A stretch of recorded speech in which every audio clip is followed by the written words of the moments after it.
que hay una enorme expectación. Por las caras que estoy viendo, hay varios embajadores, estoy viendo a Carlos Miranda, estoy viendo a Enrique Barón, estoy viendo a Francesc Granel, a mucha gente conocida, embajador.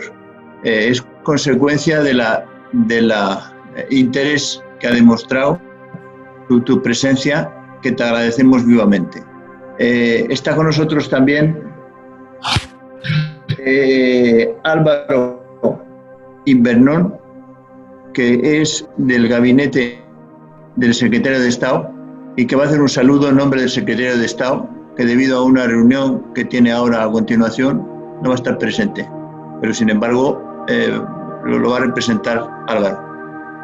Va a moderar este encuentro Juan Cuesta, que es un conocido periodista, trabajó muchos años en Televisión Española como corresponsal y que es el presidente de Europa en Suma y además es miembro de la Comisión Ejecutiva del Consejo Federal Español del Movimiento Europeo, que es la organización que han puesto en marcha esto.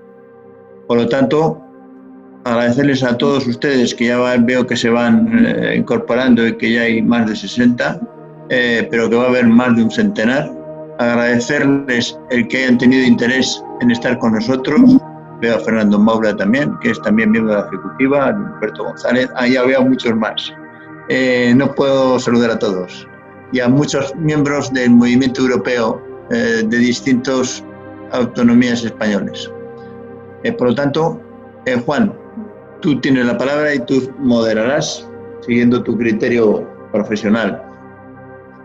Muy bien, pues muchísimas gracias, Pachi, bienvenidos, bienvenidas a todos cuantos nos acompañan, pero vamos a pasar la palabra en primer lugar después de saludar al embajador Wolfgang Todt. Muy buenas tardes, bienvenido, embajador. Hola a todos. Decíamos, Pachi, que vamos a pasarle la palabra a Álvaro Invernón, que nos acompañaba esta tarde ante la ausencia justificada del secretario de Estado para la Unión Europea. Álvaro, cuando quieras. Buenas tardes a todos, muchas gracias por organizar este evento. Lo primero es disculpar la ausencia del secretario de Estado, Juan González Barba, porque ha coincidido justo con la comisión de subsecretarios y secretarios de Estado, que es la preparación del Consejo de Ministros, y por tanto era inexcusable su asistencia a dicha reunión. Y lo segundo, en su lugar, quería desear mucha suerte a Alemania, el embajador, por los próximos 6 meses. En el izado de bandera del próximo 1 de julio, el secretario acudirá y podrá tener la oportunidad de saludar al embajador. Y quiero resaltar que no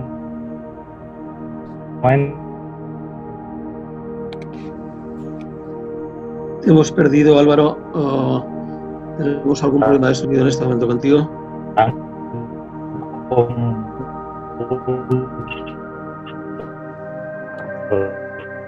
Me temo que no recuperamos eso, Jan. ¿Es posible? No, en un principio es un problema de conexión suyo. Bien, pues entonces, Álvaro, nos vamos a dar por saludados. A ver, ¿recuperamos? En primer estadio. Nos vamos a dar por saludados, Álvaro. Veo que hay algún problema de comunicación con el Ministerio, así que vamos a iniciar este coloquio apasionante, como decía Pachi, en Arlington, en Estados Unidos, ¿no? Sí, correcto, sí. No sé si merece la pena decir la edad. Bueno, podemos calcularlo viéndole así en imagen más o menos por dónde andar. Ha tenido diversas responsabilidades en el Ministerio de Exteriores y ha sido consejero, representante permanente o embajador a Israel, Sudáfrica, Atenas y desde septiembre de 2018 en España. Hace 13 años que Alemania ejerció la última presidencia de turno, la última presidencia rotatoria, y curiosamente en 2007 tema estrella de aquella presidencia fue el cambio climático. Curiosamente, tenemos el cambio climático como tema estrella 13 años después. Ahora con el Pacto Verde como referencia, pero hay un hilo conductor entre aquello lo que hoy tenemos por delante, la agenda que hoy tenemos por delante. También en aquella presidencia se aprobó el tratado de reforma, el Tratado de Lisboa, posteriormente, después del fracaso constitucional, el fracaso de la Constitución Europea en los referéndums de Francia y de Países Bajos. Ahora no es lo mismo, no es un tratado de reforma, no es un tratado constitucional, pero estamos intentando lanzar, y ya nos aclarará un poco cuál es la posición de Alemania en este asunto, una conferencia sobre el futuro de Europa que es muy probable, al menos hay muchas voces en esa dirección, que apuestan por una reforma de los tratados también. O sea, aquí hay dos hilos conductores que nos traen desde 2007 hasta 2020. Pero teníamos una agenda, Alemania tenía una agenda preparada, y en esto llegó el COVID, y no sé hasta qué punto nos trastocó la agenda, la escaleta o el guión que decimos en televisión, y hemos tenido que improvisar sobre la marcha un nuevo guión. Si ya eran pocos los problemas que venían, nutrían la agenda de Alemania para esta presidencia, llegó el COVID y pues lo ha complicado muchísimo más. Embajador, vamos a dejar así de entrada para que nos sitúe un poco este cambio de agenda y los subrayados más importantes de estos objetivos de esta presidencia alemana. Le vamos a dejar 10 minutos, vamos a intentar ser estrictos con el tiempo, y a partir de ahí iniciamos mis preguntas, como la de los contertulios, que ya están haciéndolas llegar vía chat, para que usted las pueda responder. Cuando quiera. Bueno, muchas gracias por la invitación y por la oportunidad de presentarme hoy en este círculo del movimiento europeo que existe en todos los países de la UE, que es una base muy importante para el espíritu pro-europeo y contra el espíritu creciente anti-euroescéptico. Por eso estoy muy contento de poder hablar con ustedes hoy. Y por supuesto, agradezco mucho la posibilidad de hablarles sobre las prioridades de esta presidencia alemana del Consejo de la UE. De hecho, no sé si ha sido intencionado, pero el hecho de que la teleconferencia de hoy se celebre esta tarde es tremendamente oportuno, porque justamente esta mañana en el Consejo de Ministro alemán, el Bundeskabinett ha aprobado el programa de nuestra presidencia. Así que puedo informarles con la máxima actualidad y con la máxima autoridad. Pero, sin embargo, no quiero entrar en el fondo del tema sin antes agradecer a nuestros amigos croatas su significativa labor en el primer semestre de este año. Ninguna presidencia es un hecho aislado. Siempre tienen lugar dentro de la continuidad de las presidencias anteriores y las que vienen después. Para nosotros, es la 13ª presidencia. Para Croacia ha sido la primera. He visto la embajadora croata en este círculo hoy, Ives. Tener que afrontar la mayor crisis pandémica de la UE en su primera presidencia es verdaderamente un reto de la máxima envergadura, un reto que Croacia ha superado con creces. Por ello quiero felicitar a las colegas croatas por su dedicación y la presidencia tan exitosa que han llevado a cabo. Después de Alemania les toca a Portugal y Eslovenia. Con ellos nos coordinamos estrechamente en lo que se llama trío de presidencias Y ya hemos elaborado unas prioridades políticas que el Consejo ha aprobado la semana pasada como programa del Consejo por los próximos 18 meses. En este contexto, la labor llevada a cabo durante la presidencia croata y el programa para los próximos 18 meses, se sitúa el programa alemán bajo el lema Juntos relanzando Europa. Es obvio, Juan, que la crisis del coronavirus, mejor dicho, la salida de la crisis del coronavirus, es lo que ahora mismo está en el centro de las preocupaciones de todo el mundo en Europa. Y por eso es obvio que también estará en el centro de nuestros esfuerzos como presidencia del Consejo. La canciller Merkel lo ha dicho la semana pasada. Superar la crisis conjuntamente y con vista a la sostenibilidad y al futuro debe ser ahora nuestro objetivo común. Y justamente eso va a ser el leitmotiv de nuestra presidencia del Consejo de la UE. Y sigue la canciller: estoy convencida de que el compromiso con la Unión Europea ante la pandemia no solo es política y humanamente necesario, sino que una apuesta apasionada en favor de una Europa solidaria resultará económicamente más sostenible que cualquier otra cosa. Fin de la cita. Se trata de tomar medidas que permitan a la Unión Europea salir de la crisis más fuerte, más soberana y más solidaria. Es cierto que la pandemia conlleva un reto de dimensiones históricas por la Unión Europea. Nadie tiene la culpa de esta pandemia. A todos nos ha pillado desprevenidos.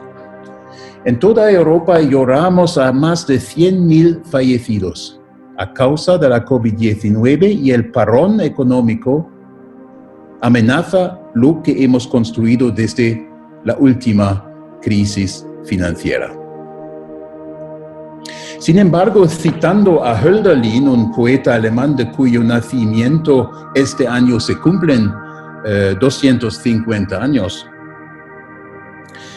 donde hay peligro, crece también la salvación.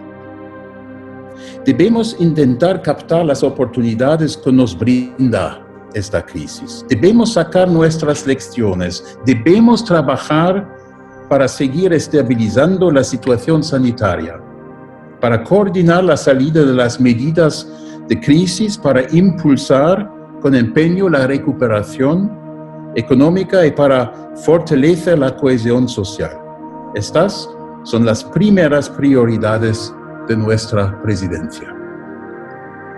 Para conseguirlo hace falta una actuación decidida, una actuación conjunta y coordinada. Necesitamos unidad y solidaridad para mitigar los efectos económicos y sociales de la pandemia. Por ello, nos empeñamos en conseguir un acuerdo político sobre el Fondo de Reconstrucción y el próximo marco financiero plurianual todavía antes de las vacaciones de verano. Es un objetivo ambicioso, pero a la vez alcanzable y necesario. Y permítanme, por última vez, citar a la canciller Merkel para que quede claro cuál es la brújula que guía nuestra presidencia. Cito: no debemos permitir que la pandemia lleve a una divergencia creciente de las perspectivas económicas de los Estados miembros de la UE, debilitando así el mercado interno común, que es el núcleo de Europa. Vamos a contrarrestar con decisión el peligro de que una grieta profunda y duradera divida Europa. Fin de la cita. Superar la crisis va a ser el reto más grande de nuestra presidencia, pero no el único. La crisis nos ha alcanzado en un momento de cambios muy profundos en todo el mundo. Por ello, la respuesta a las consecuencias económicas y sociales no puede ser una vuelta atrás a las formas tradicionales de trabajar y crear prosperidad. Déjenme señalar 3 áreas donde estos cambios son más evidentes y que por ello van a tener especial importancia. Primero, el cambio climático. Después, la transformación digital. Los dos cambiarán profundamente nuestra forma de vivir y trabajar. Y finalmente, los desarrollos en nuestro entorno geoestratégico ponen de manifiesto la necesidad cada vez más apremiante de que los europeos nos unamos y hagamos valer nuestros intereses y valores a nivel internacional. El cambio climático. Nosotros estamos comprometidos para avanzar con decisión. El Pacto Verde propuesto a finales del año pasado por la Comisión. El objetivo es conseguir durante nuestra presidencia una posición común de los Estados miembros sobre la Ley Europea de Protección Climática. Se trata de darle fuerza jurídica a nuestro objetivo común de conseguir la neutralidad de CO2 hasta el 2050 y de fijar nuevos objetivos intermedios para el 2030. Esta prioridad de la protección del clima también se refleja en cuanto al Fondo de Reconstrucción de la Economía post-COVID. Debe ser una reconstrucción verde. Sin embargo, el fondo va a promover no solamente el crecimiento verde, sino también el avance digital, otro de los grandes retos del futuro y de las grandes prioridades de nuestra presidencia. En suma, se trata del fortalecimiento de la soberanía digital y tecnológica de la Unión Europea. Es un interés fundamental de Europa el desarrollar y hacer valer su fuerza de innovación, ampliamente apoyándose y basado en una industria potente. En este sentido, la soberanía digital no quiere decir autarquía, sino la capacidad de decidir en qué tecnologías queremos ser independientes de otros actores en el mercado mundial. Un ejemplo sería la construcción de una infraestructura de datos europea segura y fiable, pero también la creación de capacidades en tecnologías clave para el futuro, como la inteligencia artificial, o los ordenadores cuánticos. Queremos aprovechar nuestra presidencia para avanzar en estas áreas y desde luego son áreas en las cuales veo mucho potencial para intensificar la cooperación entre Alemania y España. Finalmente, la crisis nos ha demostrado una vez más que la Unión Europea tiene que asumir sus responsabilidades a nivel internacional como socio fuerte y solidario.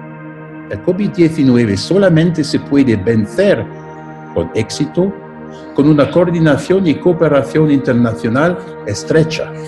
Por ello, nos proponemos fortalecer las instituciones multilaterales, la cooperación con los actores claves a nivel internacional y la provisión a nivel global de los recursos necesarios para superar la crisis del COVID. Los europeos tenemos una responsabilidad especial para con nuestra vecindad en el sur y en el este, los Balcanes occidentales y nuestro continente vecino, África. Estas regiones hay que apoyarlas en la lucha contra el COVID. En el plano geoestratégico queremos ocuparnos de las relaciones con China. La cumbre que habíamos planeado para septiembre en Leipzig se ha tenido que posponer a causa del COVID. Sin embargo, nos hemos propuesto intensificar la cooperación con China y comprometernos activamente con el principio de reciprocidad en todos los ámbitos políticos. Esperamos que la cumbre con China puede tener lugar todavía durante nuestra presidencia. Me voy a limitar a estas breves anotaciones sobre la tarea que nos toca el semestre que viene, no sin añadir que me parece que las posiciones de política europea de Alemania y España tienen mucho en común.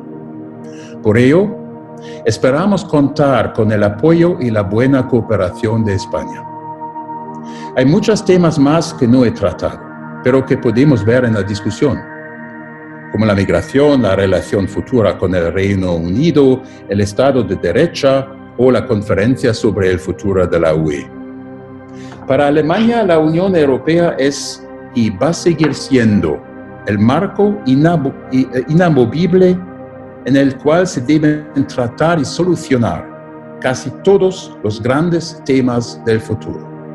Por ello, nos lanzamos con ilusión y dinamismo a nuestra presidencia a partir de la semana que viene. Todo ello aspirando siempre a la cohesión y la solidaridad entre los Estados miembros de la Unión, pero también entre los ciudadanos europeos. Gracias. Muy bien, pues muchas gracias, embajador Daul. Bueno, se ha seguido el tiempo, nos ha apuntado algunos subrayados: cambio climático, transformación digital, inteligencia artificial, sin duda, migración. Pero lo primero es antes, ¿verdad? Decimos los pueblos aquí en España, lo primero es antes, y antes es el COVID, y es ese fondo de recuperación con el que estamos trabajando. Esperemos que en la cumbre de mediados de julio, la cumbre europea de mediados de julio, podamos alcanzar, utilizo el majestático, cuando digo podamos ir con los estados, el gobierno pueden alcanzar un acuerdo sobre el marco financiero plurianual. De momento habíamos arrancado en el 1,1 billones para los próximos 7 años. Lógicamente se ha abierto la posibilidad de incrementarlo considerablemente a tenor de las dificultades que estamos atravesando y las que se presumen.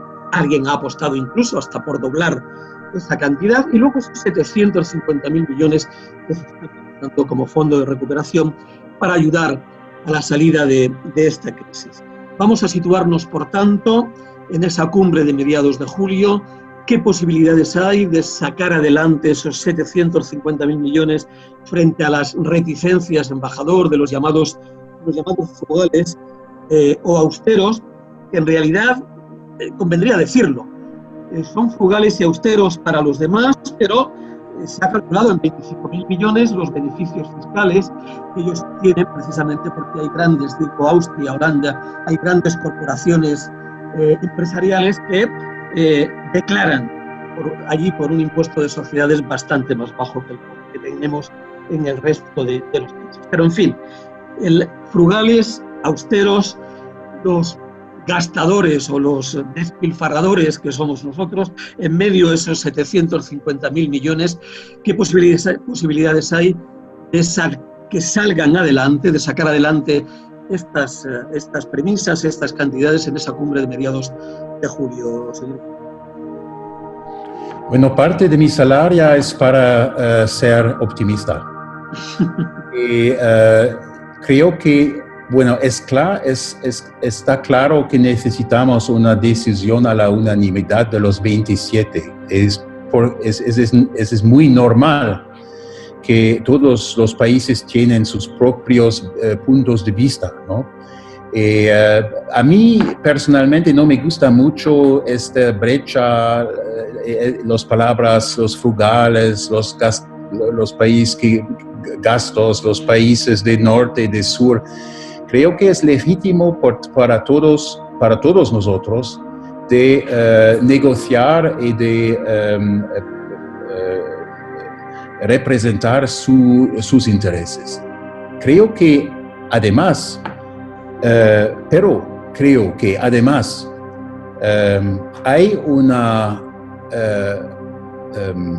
un consenso sobre el hecho que necesitamos hacer algo grande.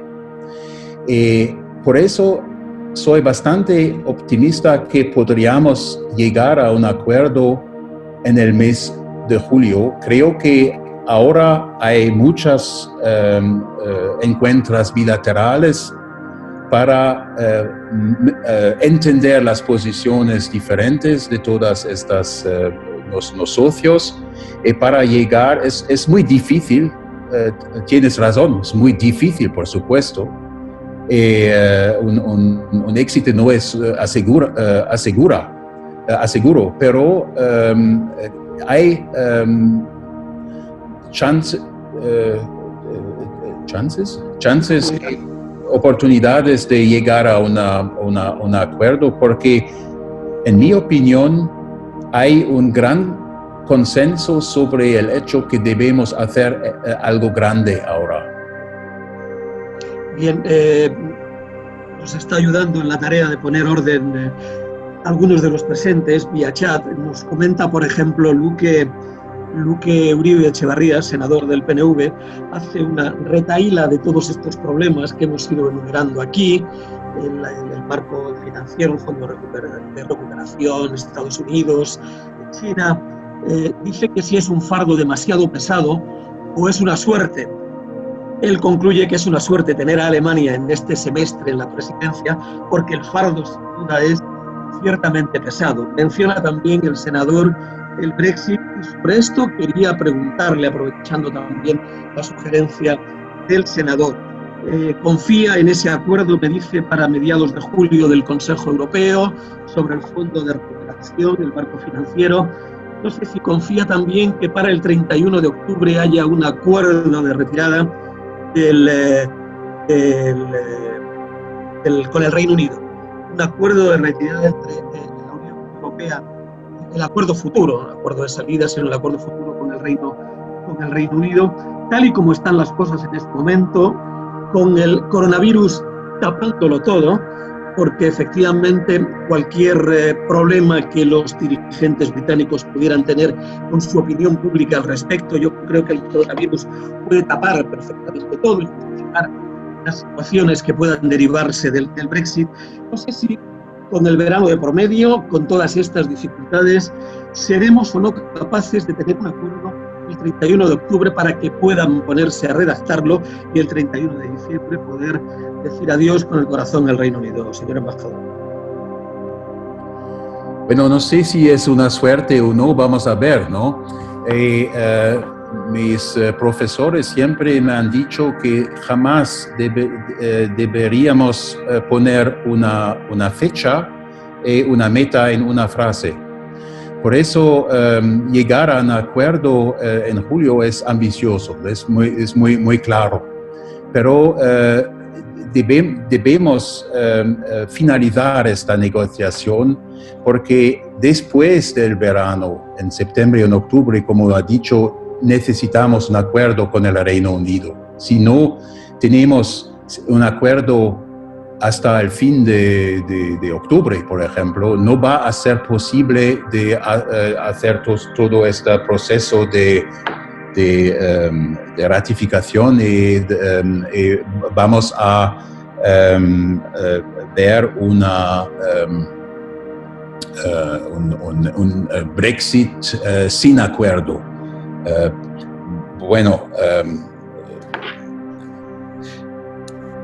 Es parte del programa obligatorio de la presidencia. Está claro que necesitamos avanzar en este asunto. La fase crucial de las negociaciones empezará después de las vacaciones y vamos a ver si vamos a llegar a un acuerdo.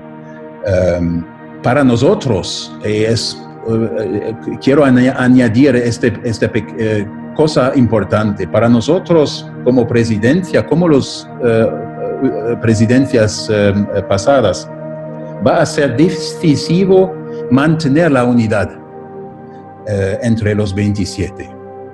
Obviamente tenemos un gran interés en llegar a un acuerdo ambicioso, pero siempre sin poner en peligro la integridad del proyecto europeo y en particular el mercado interior. No tenemos mucho progreso en las negociaciones hasta ahora. Esperamos que el Reino Unido flexibilice sus posiciones en las siguientes rondas de negociaciones. Pero como no depende solamente de nosotros, si lo conseguiremos, tenemos que retomar las preparaciones internas de la UE para un no deal. Bueno, bien, confiemos en cualquier caso en que, y esta mañana teníamos ocasión de ver en una videoconferencia similar a esta, algunas reticencias, algunas dudas sobre si no tendríamos un antiguo socio desleal, haciendo competencia desleal al lado de nuestras fronteras. Pero en fin, la negociación está abierta, está por delante. Hay algunas preguntas que ya están apuntando en la dirección de posibilidades de reformas futuras, de asumir más competencias, por ejemplo, la política de sanidad. Preguntan, por ejemplo, sobre esa Europa de la salud de la que ha hablado ya el presidente Macron, también la presidenta de la Comisión Europea. No sé si estamos en situación de ir asumiendo nuevas competencias. Si el COVID ha tapado todas las esperanzas de progresar asumiendo cada vez más competencias, progresar en la idea de más Europa, o justamente al contrario, viendo las lagunas que hemos podido detectar a la hora de hacer frente al COVID, se nos ha abierto la puerta, ese siempre temible melón de la reforma de los tratados, para asumir más competencias y tomarnos más en serio esa posible reforma de los tratados, que es algo de lo que tendremos que hablar, y enseguida le voy a preguntar también sobre la conferencia sobre el futuro de Europa, embajador. Sí, es exactamente lo que queremos empezar durante nuestra presidencia, una conferencia para el futuro de la Unión Europea. No será únicamente una discusión, un debate sobre instituciones, sobre cambios institucionales, pero también debemos, y creo que después de esta pandemia y de la crisis y de los problemas que teníamos, debemos hablar sobre los valores, ¿no? Sobre los principios, sobre el nivel de ambición que tenemos para tener una posición más fuerte en el mundo globalizado, ¿no? La cuestión de una Europa con más soberanía, una Europa con más independencia, con más posibilidades de actuar independientemente. Por ello, queremos avanzar este proyecto durante nuestra presidencia y esperamos que el Consejo fije su posición sobre la propuesta de la Comisión todavía antes que empiece el segundo semestre del 2020. Entonces, nosotros empezaríamos con las negociaciones interinstitucionales con el fin de inaugurar la conferencia en otoño. Y creo que has señalado que debemos hablar de las instituciones, pero otra vez tengo que decir que debemos hablar sobre la filosofía europea, ¿no? Sobre el proyecto, sobre los valores, sobre la posición de Europa en el mundo. Las instituciones pueden seguir. No es una cosa que vamos a terminar durante nuestra presidencia, por seguro. Y por eso es bastante importante tener una alianza, una convivencia muy estrecha con o entendimiento será la palabra, con los dos otros socios del trío para tener un camino más, más sostenible sobre esta discusión. Después de nosotros, los amigos portugueses, y después los amigos eslovenos. Nos alegra ver que mantenemos la vocación, por tanto, de lanzar la conferencia en otoño, no postergarla hasta primero del próximo año, que algunas voces están pidiendo. Es importante que cuanto antes nos pongamos en marcha para debatir el futuro de la Unión, porque esta crisis del COVID nos ha abierto muchos más interrogantes.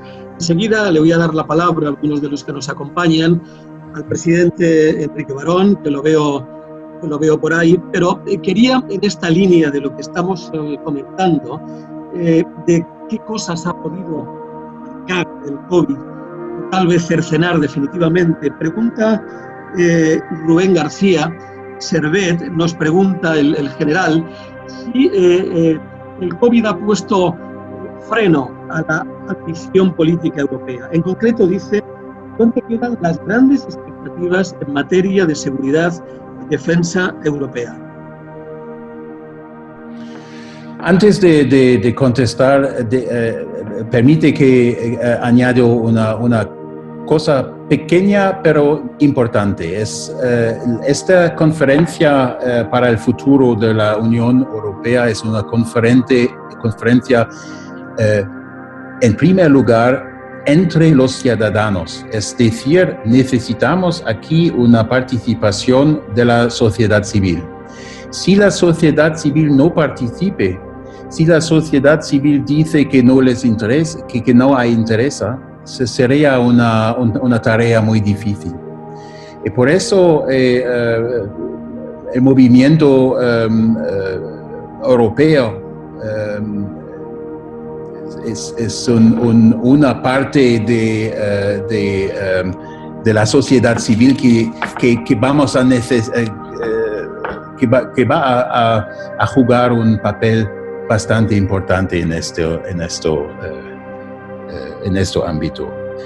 Freno, no creo. Bueno, todos presentes aquí tienen su opinión sobre esta cuestión. No sé, personalmente veo un poco lo contrario que de un freno.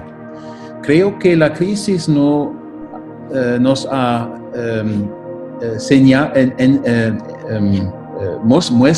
mostrado que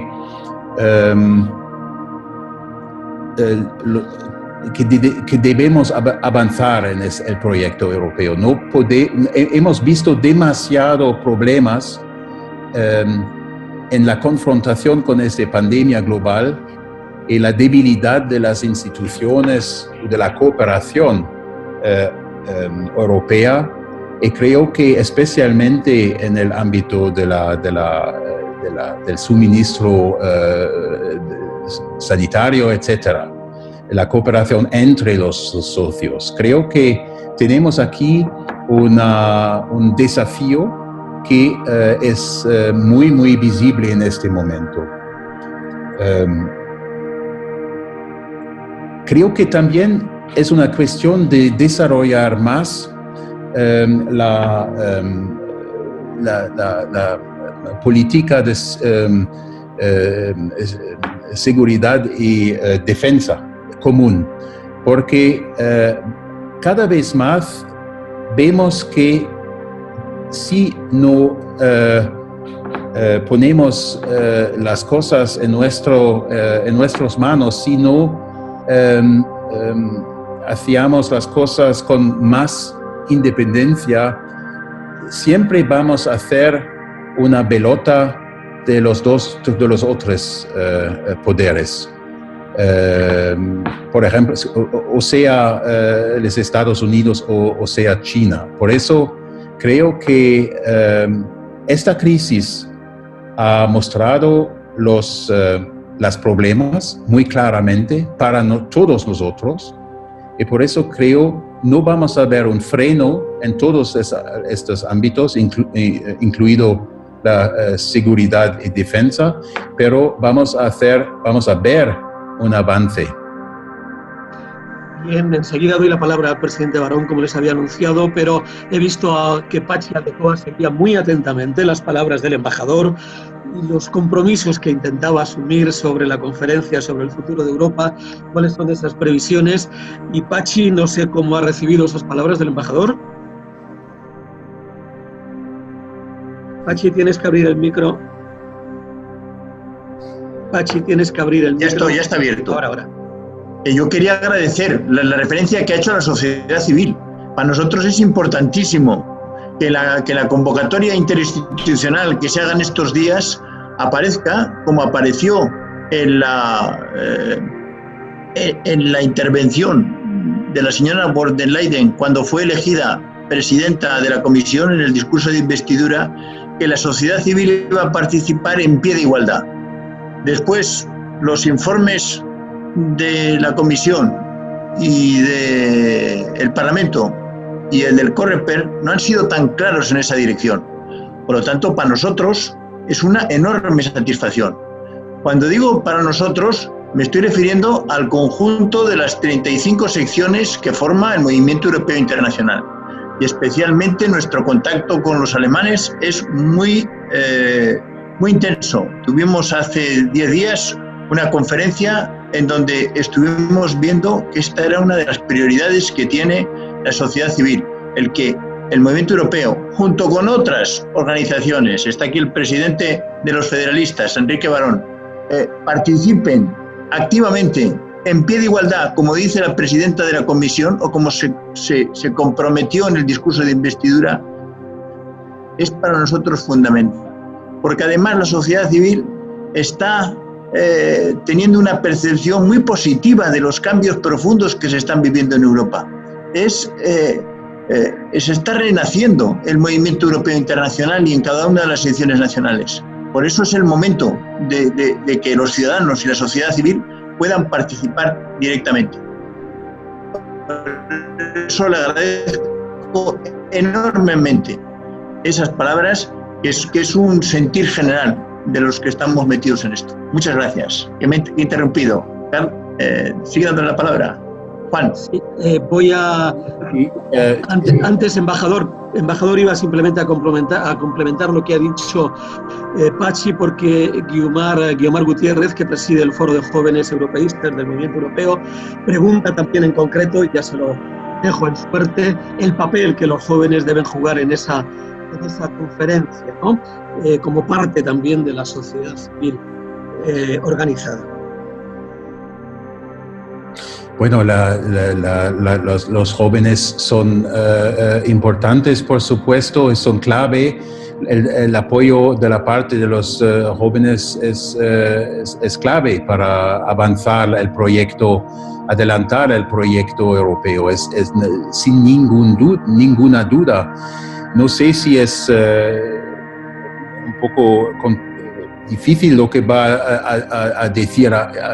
voy a decir ahora, pero el referéndum sobre el Brexit ha mostrado que si los jóvenes no se interesan a las cosas, podrían ver una mañana un mundo totalmente diferente. Por eso me parece muy importante de la participación de los jóvenes. Es clave, está clave. Creo que muy seguro habrá un elemento participativo importante. No puedo imaginar una conferencia sobre el futuro de Europa en 2020 o 2021 sin participación de la sociedad civil. Esto hubiera sido posible, digamos, 15 años antes, pero hoy no. Bien, pues pasamos la palabra al presidente Barón, si quiere, no sé si comentar algo sobre las posibilidades o no de reforma de los tratados que pueda abrir la conferencia sobre el futuro de Europa, las expectativas que se han abierto a tenor de las lagunas que no hemos podido solucionar, o sí en parte que provocado por el COVID, o simplemente trasladar algún interrogante o reflexión al embajador. Enrique, buenas tardes, cuando quieras. Sí, buenas tardes. Gracias, señor embajador. Y bueno, ante todo, no sé si ha visto, en fin, en la pantalla la cantidad de sociedad civil que hay, porque aparte de algunos veteranos, yo veo mucha juventud con esperanza. Usted ha dicho una cosa que me ha interesado mucho. Ha dicho que tenemos que hablar de la filosofía de Europa. Y yo, a partir de la experiencia de trabajar con amigos, socios y compañeros alemanes pues durante muchos años en circunstancias complejas, hay una cuestión que me gustaría suscitar, porque ustedes no solamente tienen una ambición filosófica, tienen una obligación constitucional. Desde 1949, cuando en la Grundgesetz, la primera Grundgesetz, ustedes dijeron que querían participar en Europa como una Alemania democrática. Es decir, tienen ustedes una obligación que otros muchos no la tenemos tan claramente definida, ¿eh? Y esto creo que debe de ser uno de los temas, porque estamos hablando de cómo nos repartimos, de cuántos fallos hay y tal, pero ¿qué es lo que queremos? Y Alemania en eso tiene esa obligación, y yo lo he podido vivir directamente, sobre todo en el momento de la unificación.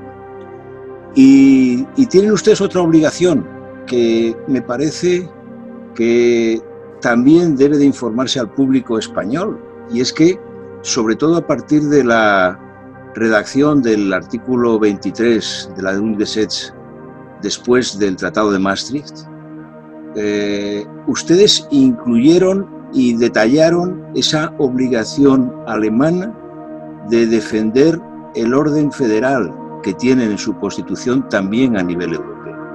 Entiendo que estas dos cuestiones, dentro del debate que hay que tener con la sociedad civil y con todos, me parece que para Alemania son importantes y desde luego creo que para Europa también.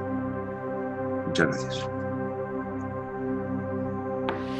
No hay mucho a añadir a estos pensamientos. Es verdad que nuestra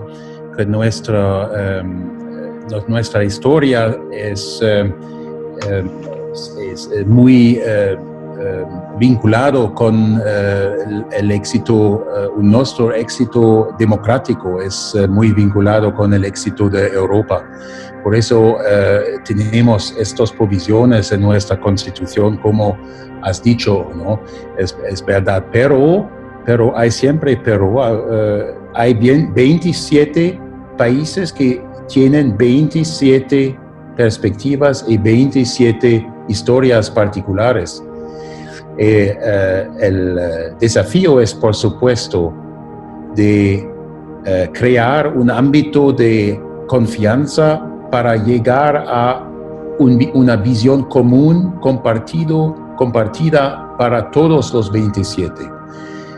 Necesitamos unanimidad en estas cuestiones. Es por eso, porque mucha gente lamenta que la UE es lenta, que no hay progreso. Bueno, hablamos de 27 países independientes que tienen sus perspectivas particulares. Las esfuerzos de todos nosotros europeístas es de avanzar los argumentos a favor de del proyecto de paz y de democracia que se llama Unión Europea. Y creo que durante esta pandemia hemos visto otras cosas. No hay ningún otro lugar en el que queríamos vivir que en Europa. Bueno, estamos entre nosotros, ¿no? Podemos decirlo, pero nuestro continente, creo que podemos decirlo con mucho orgullo, este continente es la región de democracia y de paz, y una región inaudita en todo el mundo, de democracia, de libertad y de paz.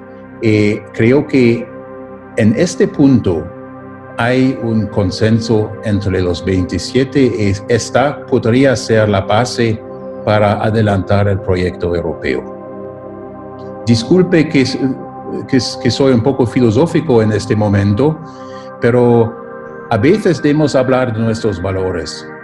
Y creo que especialmente cuando hablamos con los jóvenes y cuando preguntamos dónde quieres vivir en este mundo, estoy bastante seguro que la respuesta sería siempre en Europa.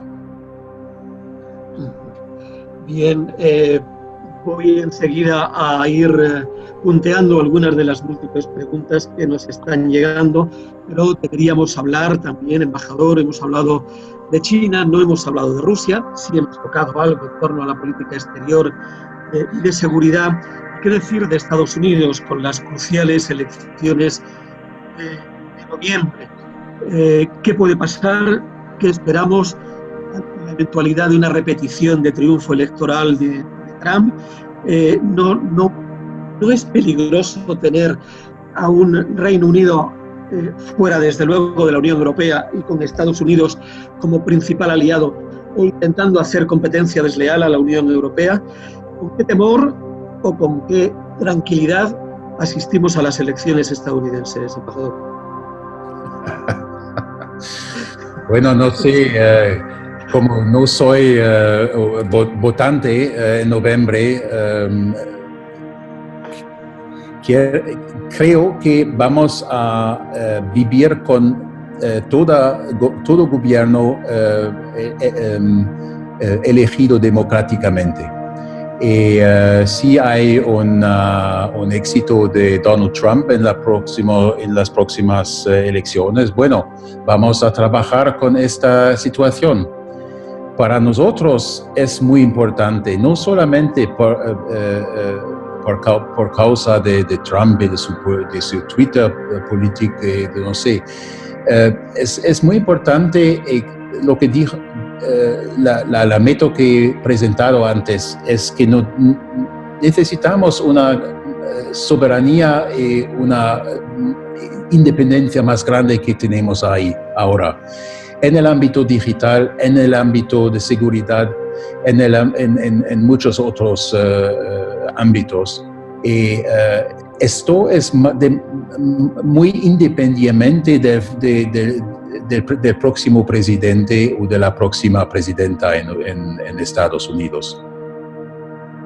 Bien, vamos a seguir dando paso a algunas de las preguntas que nos están llegando.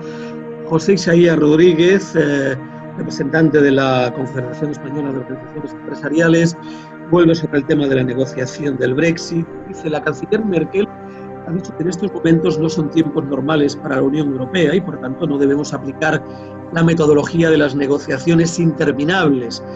Queda mucho por hacer y por convencer. ¿Considera Alemania fundamental la estrategia del cheque británico para convencer a los Estados miembros reticentes? Esta es la pregunta. ¿Reticentes de...? Respecto a un posible, respecto a un posible acuerdo. Con cualquier caso, podemos darle la palabra a José Isaías, que nos lo aclare, porque yo creo que lo teníamos por ahí, si no ha desaparecido, que nos aclare exactamente el sentido de la pregunta. Lo veo ahí. José, si quieres, ya te has quitado el micro, puedes trasladarla directamente, si estás rápido. Oye, muchísimas gracias, Juan, muchísimas gracias, señor embajador, y por supuesto al movimiento europeo, que hace honor a que está en movimiento permanente en este periodo, por cierto.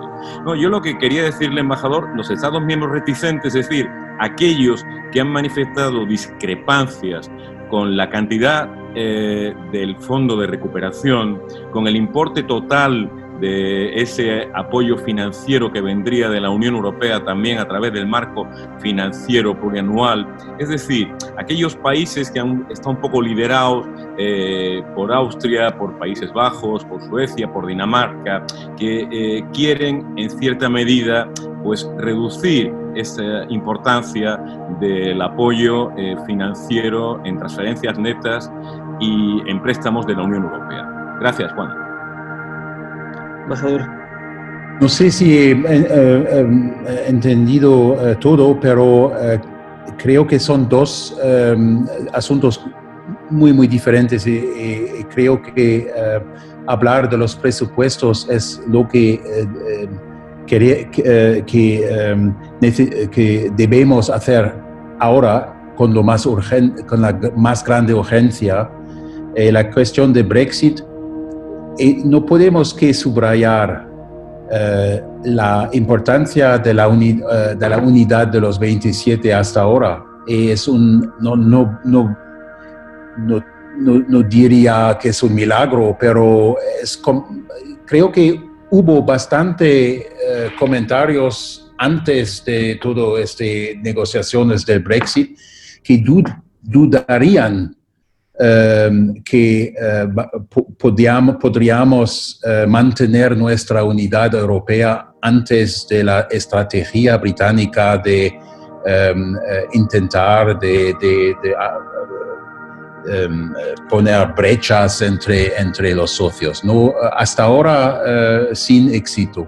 Por eso no veo personalmente un vínculo entre la actitud de los 27 antes de las negociaciones sobre el Brexit y sus posiciones sobre los presupuestos y el fondo de recuperación.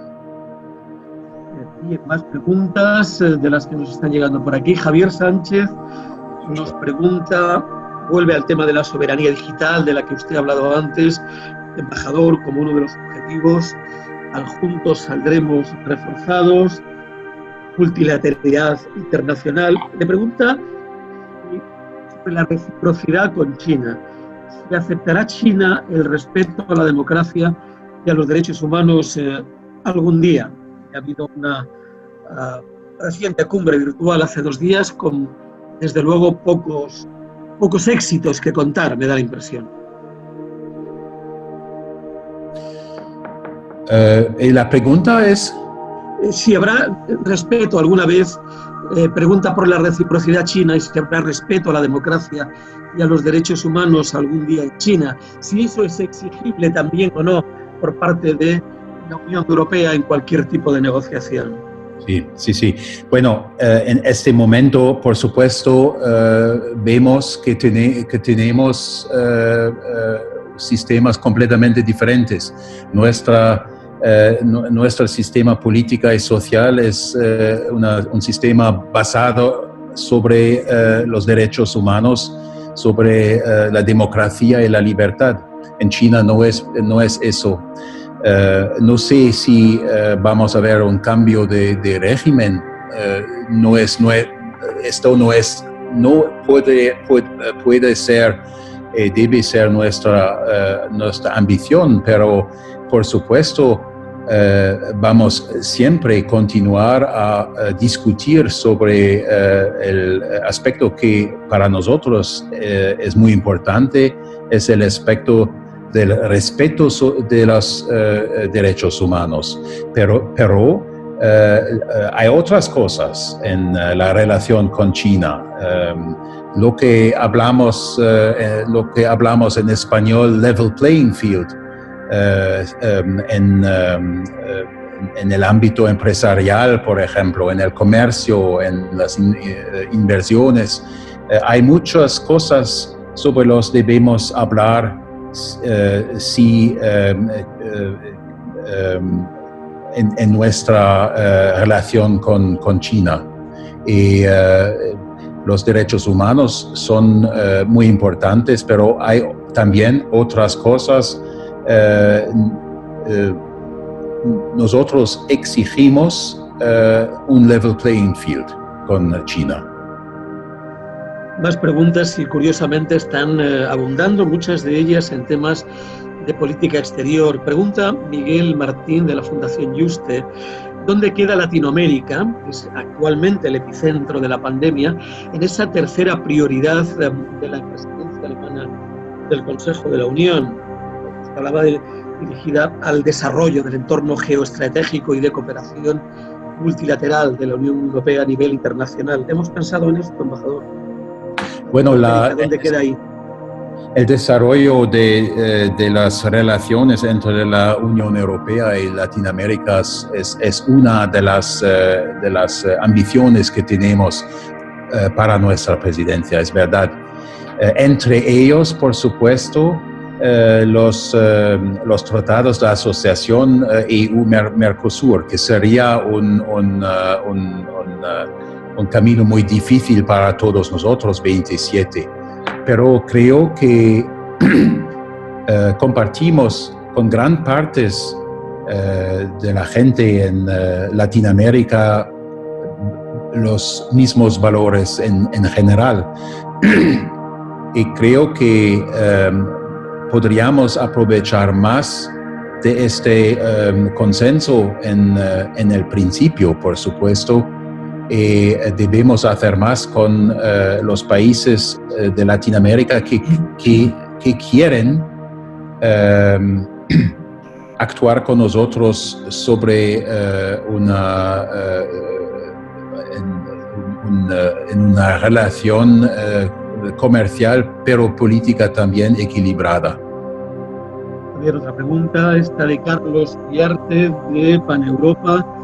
Dice, después de darle las gracias y felicitarlo por su intervención, pregunta sobre la política de ampliación hacia los Balcanes occidentales. ¿Cómo ve la negociación entre Serbia y Kosovo, donde Estados Unidos va a ser mediador? ¿Por qué no está más activa en este asunto la Unión Europea? En concreto, pide la actividad, la iniciativa del alto representante. Bueno, para nosotros las negociaciones entre Serbia y Kosovo son muy importantes. Sin este acuerdo, sin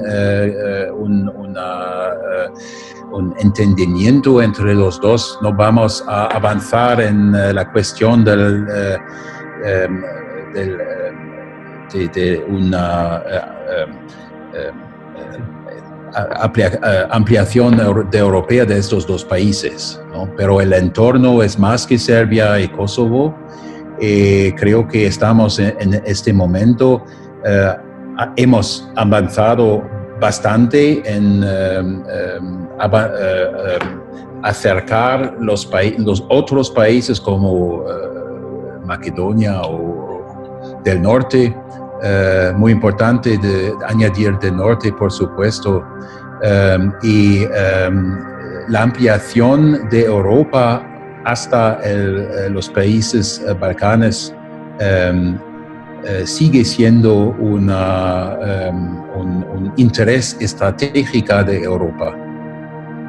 Quería preguntarle, embajador, no quiero que se me pase, sobre el Pacto Verde del que hemos hablado, la locomotora que parece que nos va a ayudar a salir de esta crisis. Ya estaba, desde luego, perfectamente acotado y diseñado, pero ahora parece más evidente, ¿no? que podemos tirar, que puede convertirse en una locomotora para salir de esta crisis, y además en clave de sostenibilidad, que lo necesitamos. Pero se acaba de hacer balance, embajador, acabamos de hacer balance en cuanto al cumplimiento de los objetivos de desarrollo sostenible, de cómo vamos. Acabamos de ser evaluados y parece que, es verdad que en el ranking mundial no salimos, pero esto no debe tranquilizarnos en absoluto, porque esa sensibilidad en Europa existe. Y ese ranking, ese balance, dice que no acabamos de estar tan cerca como deberíamos de los compromisos adquiridos.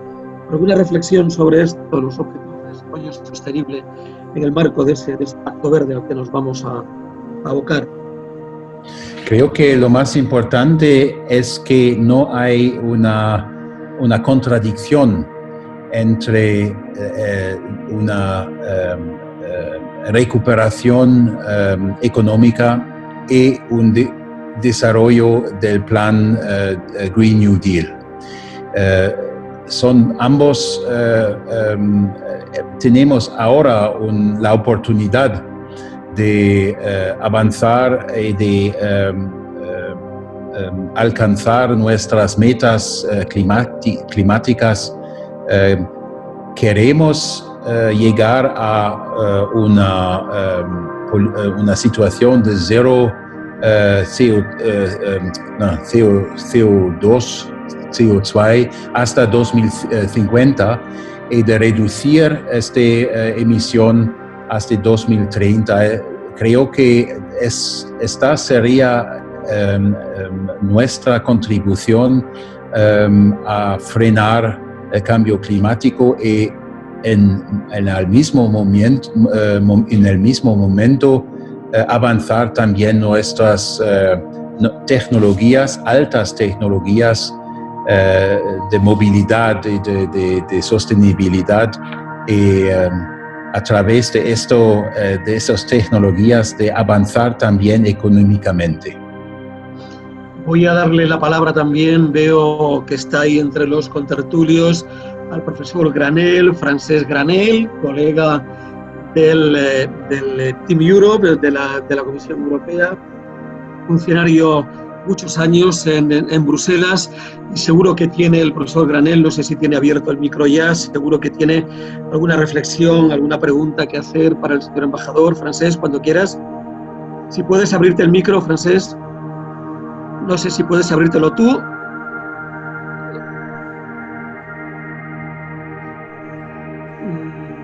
No, lo veo cerrado.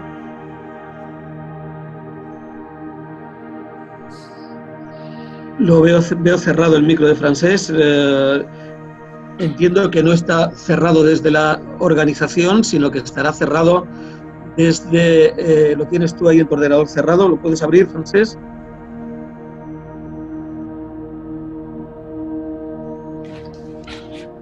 Bueno, te dejamos mientras resuelves ese problema. Tengo aquí otra pregunta más de Patricia. Pregunta directamente al embajador, lo ha tocado antes de pasada, pero no ha llegado a concretar, o al menos no ha satisfecho a Patricia. ¿Qué cree que va a ocurrir con el Tratado de Unión Europea-Mercosur? Ya lo ha mencionado el embajador, pero no sé si puede concretar algo más, embajador. Bueno, digamos que el proceso de ratificación es que empieza con la firma del tratado. Será un proceso muy, muy difícil. Porque en este momento, por supuesto, hay muchas preguntas sobre el papel ecológico, especialmente de Brasil.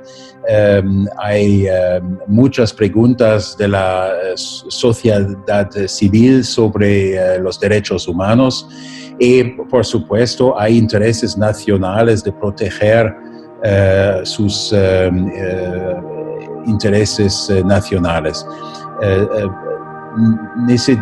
Necesitamos hablar de esas cosas, especialmente visto que el tratado de asociación, como tenemos ahora en el borrador, es un tratado bastante inclusivo, es decir, tiene muchos puntos ecologistas o del medio ambiente, pero para muchos no es suficiente, y por eso tenemos intereses nacionales en la Unión y tenemos también dudas de la parte de la sociedad civil. Será muy difícil. Bien, estamos llegando a nuestra hora límite, las 7:15. Ya me había comprometido antes, no sé si es factible o no, si se le ha podido abrir el micrófono a Francesc Granell, porque no lo he visto desde luego operativo. Le daría la última palabra a Francesc Granell y a Fernando Maura, también de la Comisión Ejecutiva del Movimiento Europeo, en representación de Ciudadanos. Fernando Maura sí que tiene el micro abierto. Si podemos abrírselo también a Francesc Granel o contactar con él. Si no, pues finalizaríamos con la respuesta que el embajador dé a Fernando Maura. Cuando quieras, Fernando, buenas tardes. Gracias, muchas gracias por darme la palabra. Gracias, embajador, por haber compartido con nosotros estos minutos. A mí me parece que habría que plantear en el debate europeo lo que también es el debate español. De alguna manera, Europa es un conjunto de debates nacionales, de propuestas nacionales que al final se funden en un consenso, y ese consenso es la idea de Europa. Y el gran debate que se plantea en estos momentos en España es el debate de la reconstrucción, esos 140.000 millones de euros que recibiría España como consecuencia del plan de reconstrucción, de los cuales más o menos la mitad de los mismos vendrían con algún tipo de condicionantes desde el punto de vista de devolución y también desde el punto de vista de la política de ajustes que debería realizarse por el gobierno español en este sentido. ¿Usted cómo ve desde el punto de vista de Alemania y de las perspectivas de Alemania como presidente del Consejo en este semestre, esa política de ajustes, especialmente en lo que hace referencia al sur de Europa y en concreto a España? Tenemos una situación completamente diferente ahora. Por eso el Fondo de Recuperación no es una medida para cambiar o para iniciar reformas estructurales y para exigir de los recipientes ciertas reformas. Es una cosa diferente porque la cosa de la crisis está diferente. La cosa de las crisis han nada que ver con la política y con las estructuras. La pandemia ha tocado a todos. Por eso, sí vamos a ver ámbitos de inversión. Creo que, bueno, no sé, eso es, vamos a ver, ¿no? No tenemos un acuerdo hasta ahora. Pero me parece muy lógico que los fondos deberían dirigirse sobre ámbitos del futuro de Europa, es decir, el cambio climático, luchar contra el cambio climático, la digitalización y la modernización de las economías y de llegar a una situación en la que estamos muy competitivas en relación con otros países. Por eso no vamos a ver las condiciones, los caballeros en trajes negros que conocen en previos crisis. Creo que tenemos ahora una situación diferente. No solo una porque tenemos una causa diferente de la crisis. Bien, pues la última palabra, como habíamos dicho, para el profesor Granel, que espero que ya haya logrado abrir el micrófono. A ver. Cuando quieras, buenas tardes. Hola, buenas tardes. ¿Me oís ahora? Perfectamente. Bueno, y yo querría enfatizar una cosa, embajador, que es el tema de que a Alemania evidentemente le preocupa muchísimo el futuro de la economía europea, porque Alemania está en el centro de Europa y si la economía europea no va bien, pues a Alemania no le irá tan bien como le va ahora. Y a mí me ha llamado la atención que usted no haya enfatizado que se quieren hacer avances en la Unión Económica y Monetaria y en la Unión Fiscal. ¿Es que consideran que es demasiado difícil avanzar en el Fondo de Garantía de Depósitos o avanzar en nuevos impuestos que permitan avanzar hacia un presupuesto europeo pues más amplio.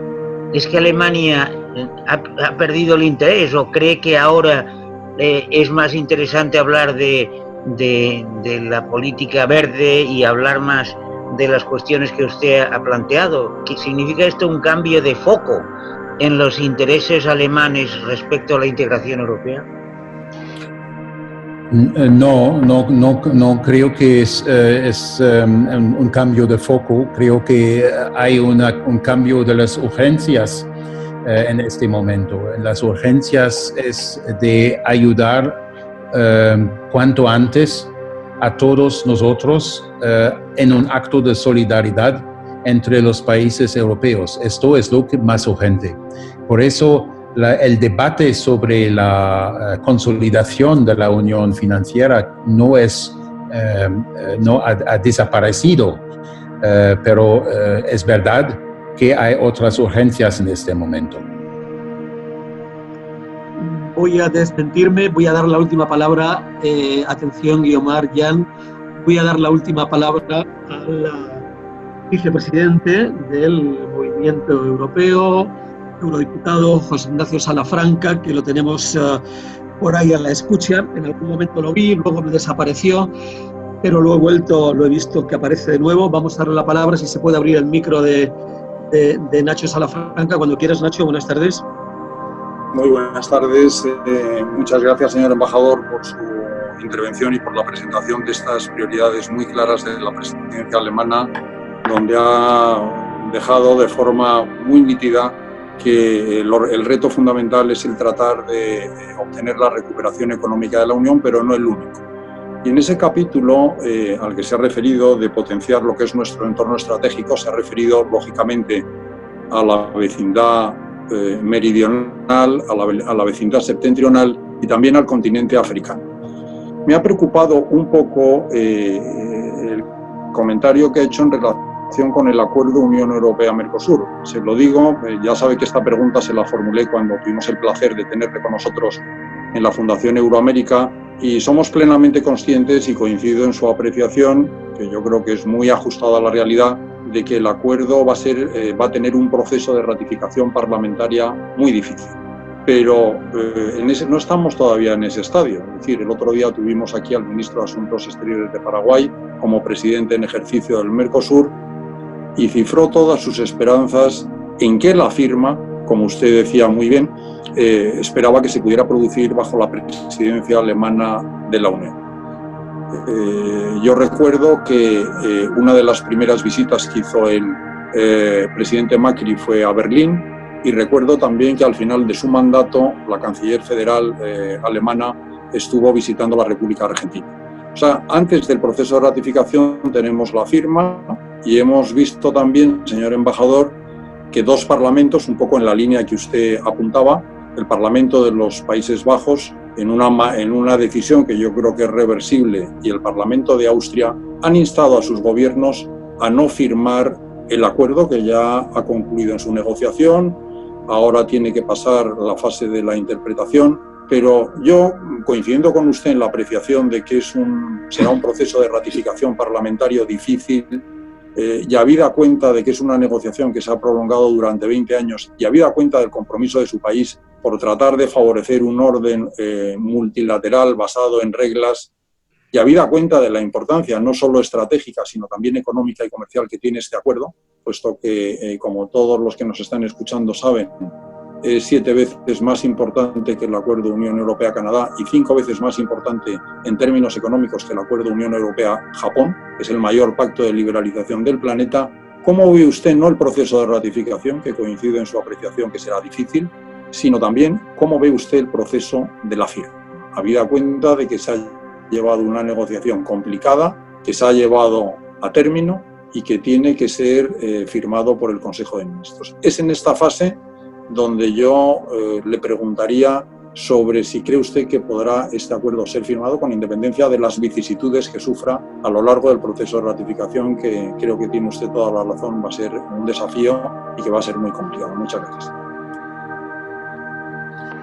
Bueno, comparto a 100% tus dudas, ¿no? Porque creo que será muy difícil también el proceso de firmar. En este momento la Comisión está, como dicen, limpiando jurídicamente este acuerdo. Es un proceso que tardará un poco. En este tiempo podríamos aprovechar para hablar precisar el marco donde nos podríamos firmar este acuerdo. Es verdad que hay las decisiones de los parlamentos de algunos países, es verdad, pero no debería ser la última palabra. Alemania y España comparten una postura muy cercana en este asunto, pero debemos, por supuesto,